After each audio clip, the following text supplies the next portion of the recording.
Okey geng, kita ada sebuah Beza 1.3. Beza 1.3 ni asalnya sebenarnya owner mari untuk servis minyak hitam dengan minyak auto lah. Asal-asal dia tukar minyak hitam dengan minyak auto. Lepas tu saya tengok dia punya mileage kereta ni.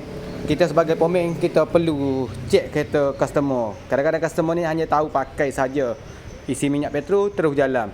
Saya tengok mileage dia dah 60,000. Tanya auto filter pernah tukar, tapi dia kata auto filter tak pernah tukar. Bila usia mileage dah cecah 60,000, sebaiknya baik tukarlah auto filter. Sekarang ni minyak hitam kita dah buka siap dah. Kita pasang skru. Auto filter kita dah buka auto filter.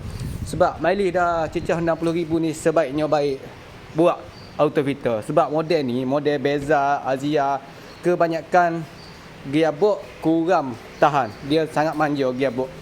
Sekarang ni saya buka dia punya auto filter, boleh tahan juga dia punya filter tu. Agak kotor juga. Ni kita nak proses cuci lah.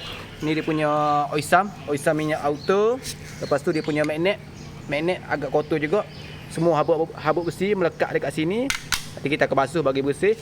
Ni dia punya auto filter.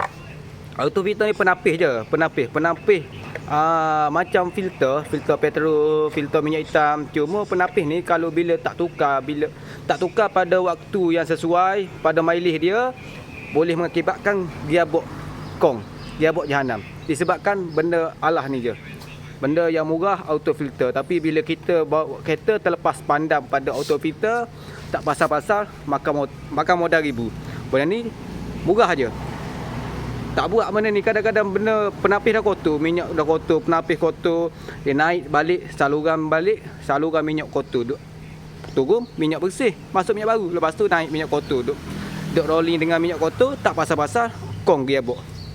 Ni meli dah cecah 60,000, kita tukar auto filter tu. Yang ni kita akan bersih balik filter ni, buanglah ni, tukar yang baru, pakai yang baru. Oil sum je pakai balik, servis balik, cuci, masuk auto filter baru.